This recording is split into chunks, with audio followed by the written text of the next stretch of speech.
Western movies are silent in one crucial way: smell.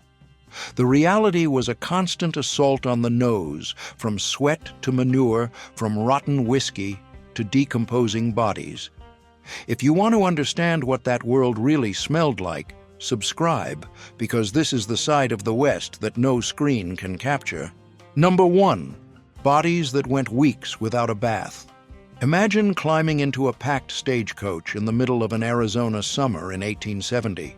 Before the driver even cracked the whip, the smell already told the story of every passenger. Back then, taking a bath was a luxury.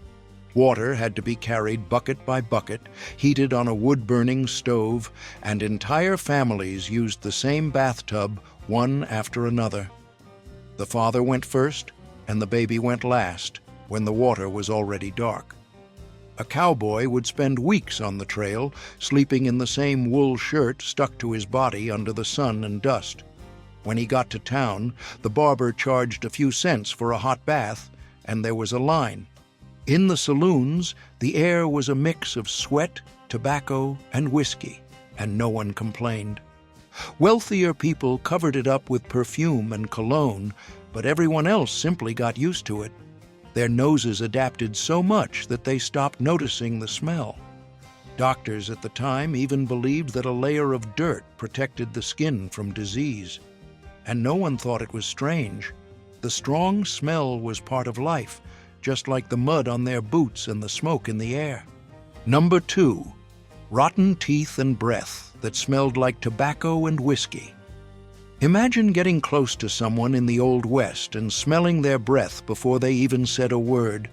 Back then, brushing your teeth was hardly a habit for anyone, and many people went their entire lives without ever seeing a real dentist. When the pain got bad, the usual solution was the town barber, who would pull the tooth with a pair of pliers and give the person a strong drink to help them handle it. Food made everything worse. Cheap sugar, hard bread, and no hygiene left people's mouths in terrible shape.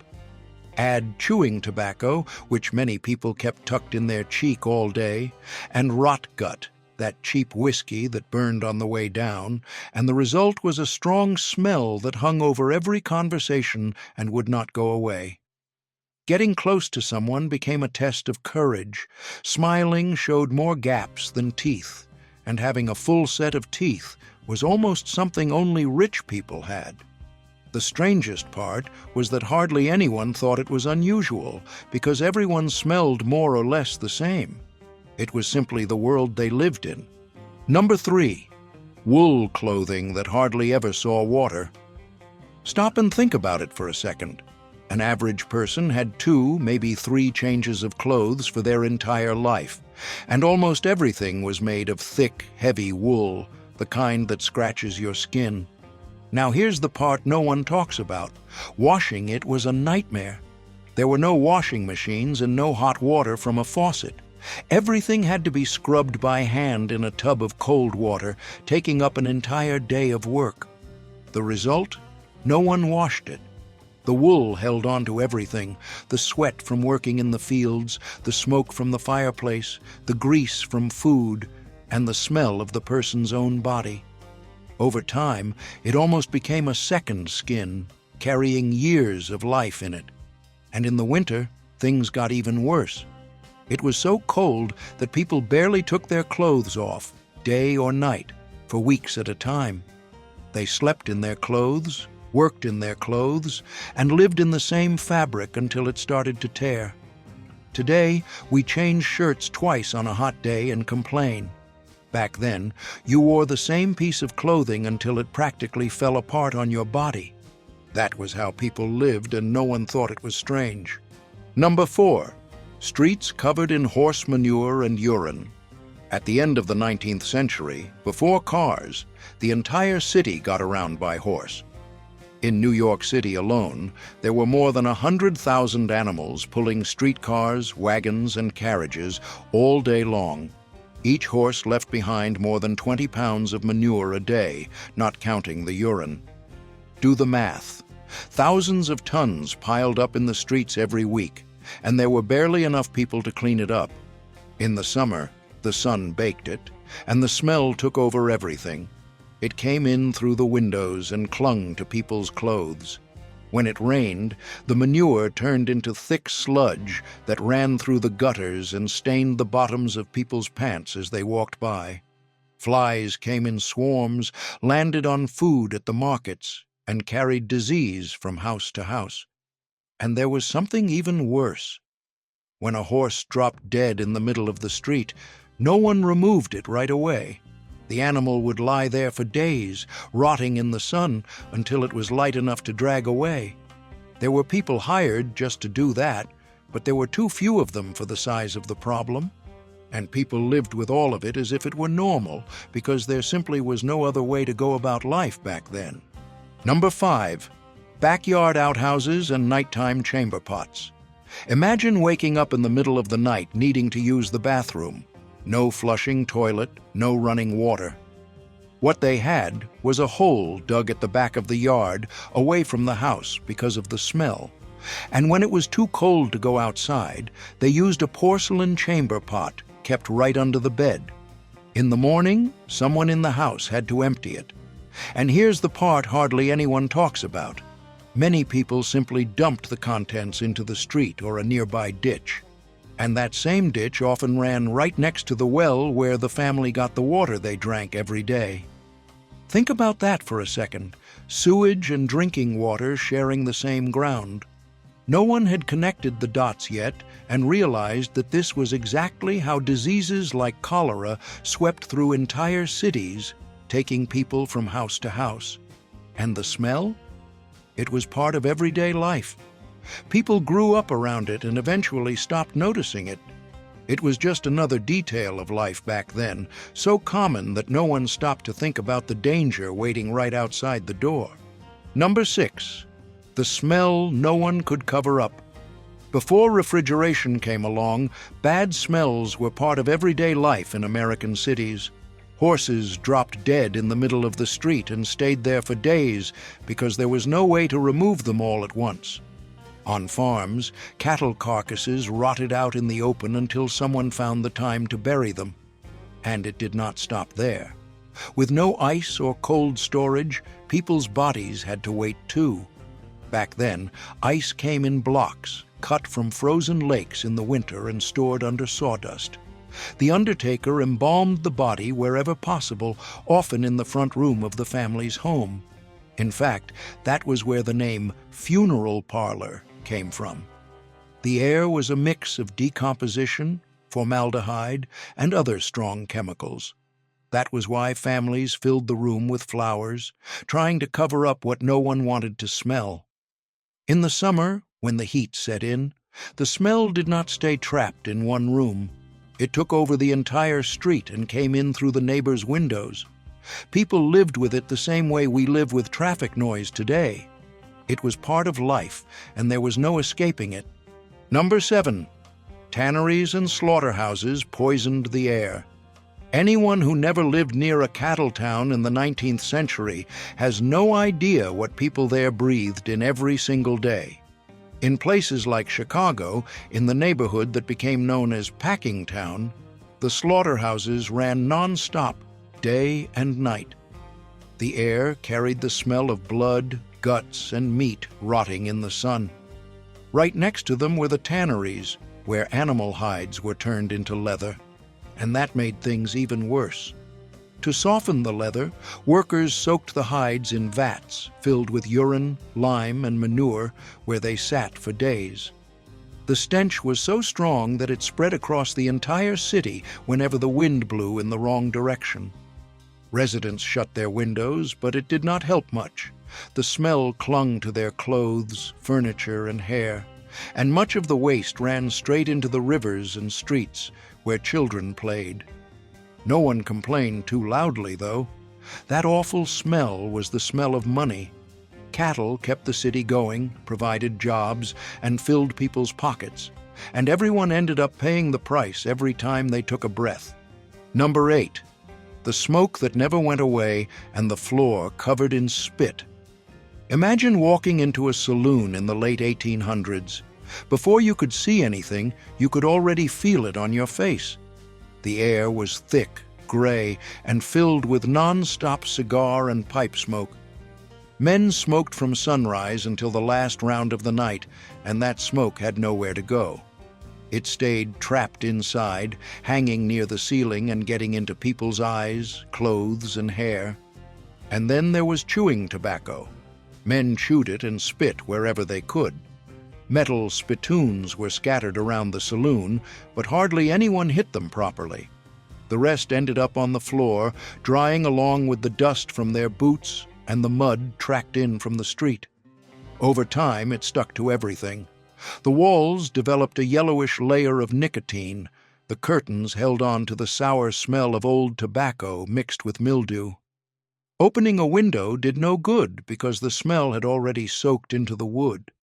In that place, taking a deep breath brought no relief at all. It meant swallowing other people's smoke and tasting, in the back of your throat, everything that saloon had ever seen pass through. Number 9. The light that came from fat and smelly kerosene. Imagine a night before electricity. You light a lamp, and what fills the air is not just light, but smell. The whole house took on an oily odor that clung to the walls and clothes. The cheapest option was a tallow candle made from melted animal fat. It cost very little, but as it burned, it gave off the stink of spoiled lard, that smell of old grease forgotten in the pantry. The flame was weak, flickered with the slightest breeze, and the wax still dripped down the sides. People with more money used whale oil. It gave off better light, that was true, but it was expensive and depended on killing the animal out in the middle of the ocean. Then came kerosene, made from petroleum, stronger, cheaper, and with that smell anyone can still recognize today at a gas station. In the end, nighttime back then had its own scent, a mix of burned fat and heavy oil. There was no light switch on the wall and no bulb to turn on.